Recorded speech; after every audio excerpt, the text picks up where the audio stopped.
V9 news కి స్వాగతం. పెద్దపల్లి జిల్లా కలెక్టర్ ఆఫీస్ లో రామగుండం డబుల్ బెడ్రూమ్ బాధితులు పెద్దపల్లి జిల్లా కలెక్టర్ కి కలిసి వినతి పత్రం అందజేశారు. తమకు డ్రాలో వచ్చిన విధంగా అందరికీ డబుల్ బెడ్రూమ్ కేటాయించి వాటిని త్వరితగతిన పూర్తి చేసి డబుల్ బెడ్రూమ్ బాధితులకు అందించాలని ప్రజావాణిలో వినతి పత్రం అందజేశారు. కలెక్టర్ సానుకూలంగా స్పందించి త్వరలో ఈ సమస్యను పరిష్కరిస్తారని హామీ ఇచ్చారు.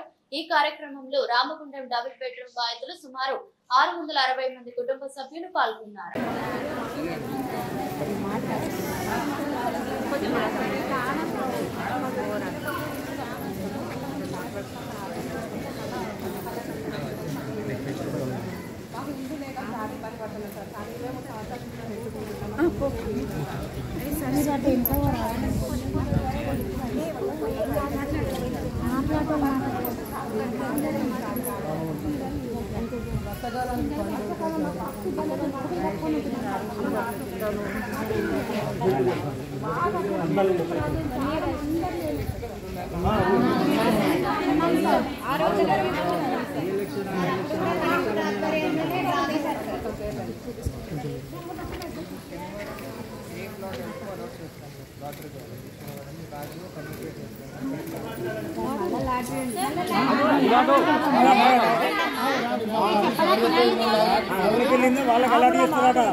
నెంబర్స్ అన్ని బాధపడుతున్నాం.